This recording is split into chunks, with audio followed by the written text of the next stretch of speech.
Selamat siang, senang sekali saya Lili Istiqomah mahasiswi IAIN Metro Lampung jurusan Tadris Biologi dapat memberikan materi tentang sistem respirasi pada manusia.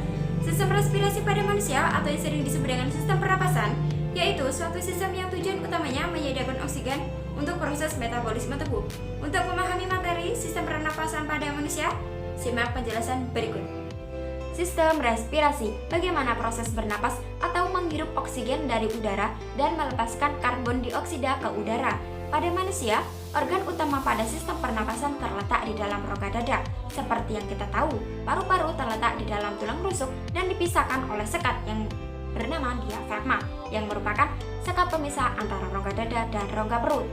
Paru-paru diselubungi oleh selaput tipis yang bernama pleura. Paru-paru kanan terdiri dari 3 bagian atau lobus, yaitu lobus superior, lobus medialis, dan lobus inferior.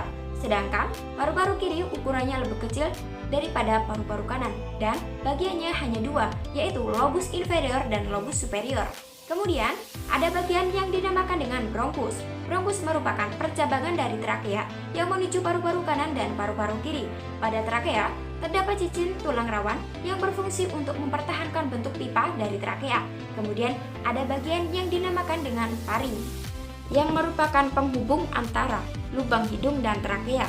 Pada saat bernapas, molekul oksigen akan masuk melewati lubang hidung dan akan menuju ke paru-paru melewati faring, kemudian trakea, dan akan diteruskan ke paru-paru melewati bronkus.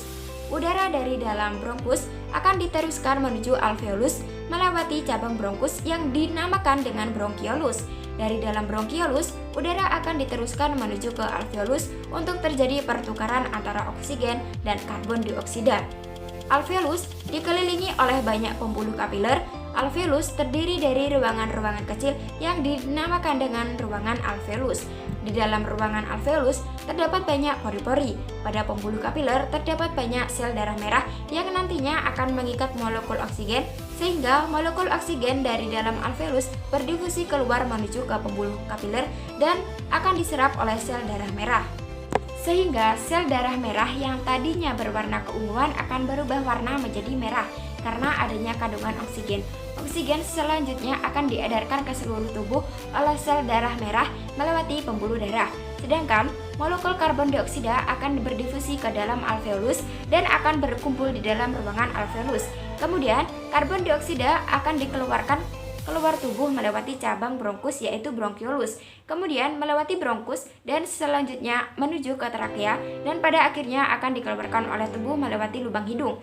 Proses menghirup udara dari luar atau menghirup oksigen dinamakan dengan proses inspirasi, di mana otot diafragma berrelaksasi sehingga udara dari luar masuk ke dalam tubuh, ke dalam paru-paru, dan kemudian terjadinya pertukaran antara oksigen dan karbon dioksida di dalam alveolus. Kemudian proses ekspirasi, di mana otot diafragma berkontraksi sehingga udara yang kaya karbon dioksida dari dalam tubuh dikeluarkan melewati lubang hidung keluar tubuh.